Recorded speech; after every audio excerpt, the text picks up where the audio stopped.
The signal came quietly.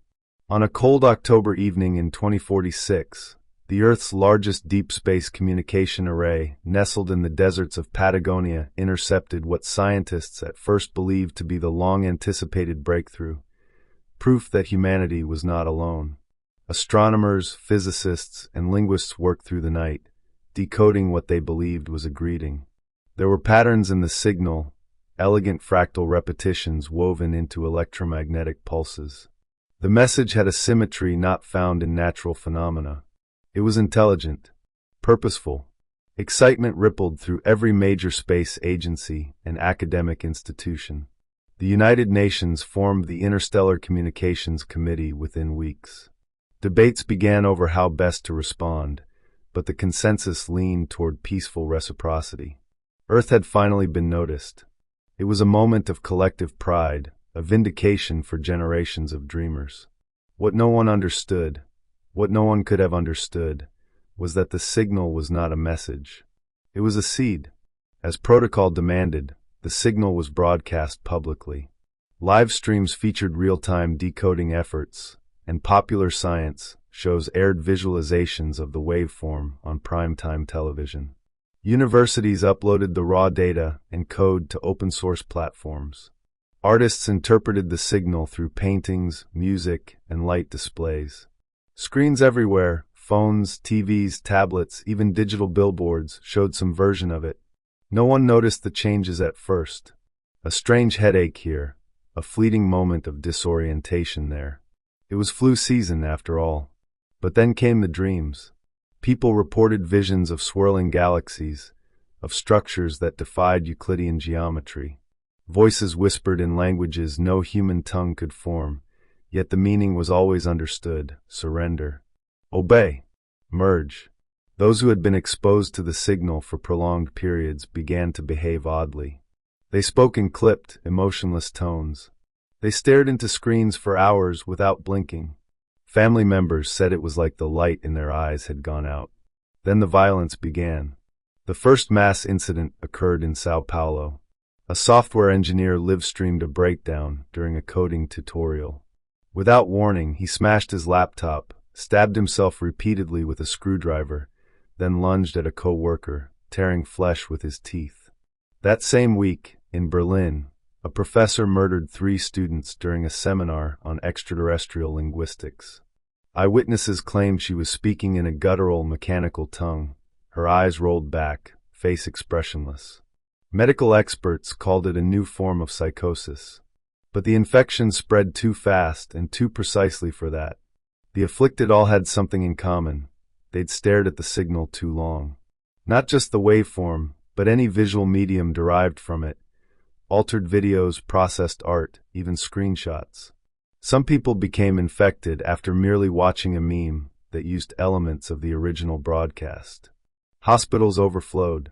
Governments ordered the deletion of all online material linked to the signal.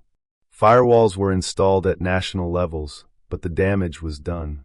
Mirrors and backups existed in thousands of locations. Encryption and VPNs rendered official blocks useless. Worse, people were sharing it deliberately, driven by some obsessive compulsion to spread the infection, claiming it would open your mind or free you from the lie. By early 2047, whole cities had collapsed. Internet blackouts were imposed, first as temporary measures, then indefinitely. Satellites were decommissioned. Anything that could show an image of the signal was shut down or destroyed. Civilization began to eat itself. In the midst of the chaos, one man walked into the heart of it all. Dr. Alan Miles, a cognitive neuroscientist from Oxford, had been part of the original team that analyzed the signal. Unlike most of his colleagues, he had only seen it in numeric form, pure data, not the visual translation. He suspected something early on, but was too late to prevent the first broadcast. Now, armed with what he hoped was immunity and a deep understanding of neural architecture, Miles journeyed to the Patagonia array, the epicenter. Along the way, he passed through ghost towns where screens still flickered with fragments of the signal. He covered his eyes with a visor that blurred visual input and wore headphones playing randomized noise to drown out potential audio triggers. The array had long been abandoned. The power grid was offline, but backup systems had somehow kept parts of the facility running. The air inside was stale, thick with dust. Corpses littered the halls, many of them with faces frozen in expressions of serene madness. Most had gouged out their own eyes. In the main control room, Miles found the transmission logs still active. The signal was still being sent out, not to space but Earth-wide, bouncing off defunct satellites and re-entering global networks wherever they still had power. The infection was not just a one-time event. It was a continuous broadcast, a looped code with a frequency that rewired the human brain. He accessed the core. What he found made his blood run cold. The signal wasn't a language. It wasn't even information in the way humans understood it.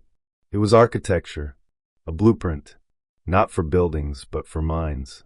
The fractal code embedded in the transmission acted like a quantum virus, reorganizing synaptic pathways into alien configurations. It used neural plasticity against itself, creating new patterns of thought, erasing the old. The infected were not just mad. They were becoming something else. He traced the origin point of the signal, its true source.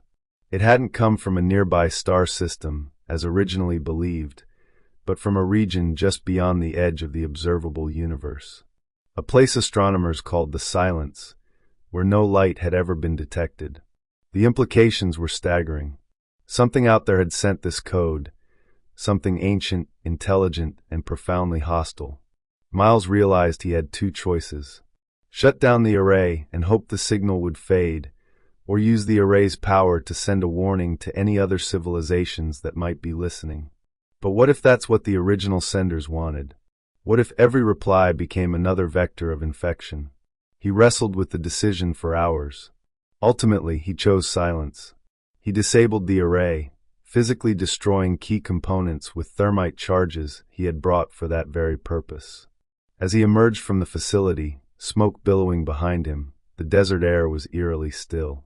The sky overhead, vast and uncaring, offered no hint that humanity had just brushed against something immeasurably vast. For a few weeks, the spread of the infection slowed. With the primary signal source gone, remaining cases appeared to diminish. But it was a false hope. The signal had already mutated. People had copied it, modified it, embedded it into new mediums. A viral song uploaded to a darknet site caused a wave of violence in Southeast Asia. A corrupted VR meditation app sparked an outbreak in a refugee camp in northern Africa. Worse still, some of the infected began to work together. They organized with inhuman precision, forming communes, then militias, then cult-like factions. They called themselves the Integrated. They spoke in unison, completed each other's sentences, and moved with eerie synchronicity. They were no longer individuals. They were nodes in a collective mind. Miles continued his work underground, allying with other uninfected scientists and military personnel. They developed scramblers, wearable devices that disrupted the signal's resonance. They created protocols for identifying early infection. They tried to purge the internet of corrupted material, but it was like trying to empty an ocean with a spoon. Rumors circulated of new kinds of infected, those who had not lost their humanity completely, but gained strange abilities. Enhanced cognition, superhuman reflexes, even precognition. These hybrids, as they were called, claimed they were the next step in evolution. Some were hunted.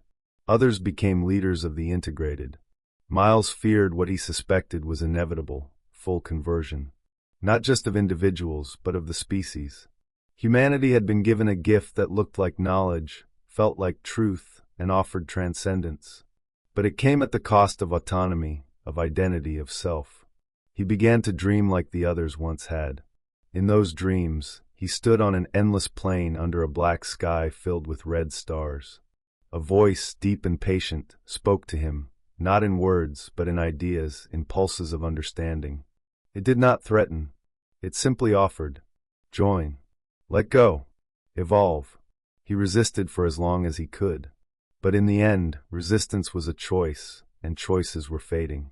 Each day, more of the world slipped away. Nations fell. Cities became hives. Screens lit up again, showing fractals of impossible complexity, drawing in the last of the curious, the lonely, the brave. And when the final observatory on Earth blinked out, and the last data center melted under its own heat, and Miles sat alone in the ruins of human knowledge, he looked up at the night sky and understood. The signal had never been meant for contact. It was a warning. Not for us. For them.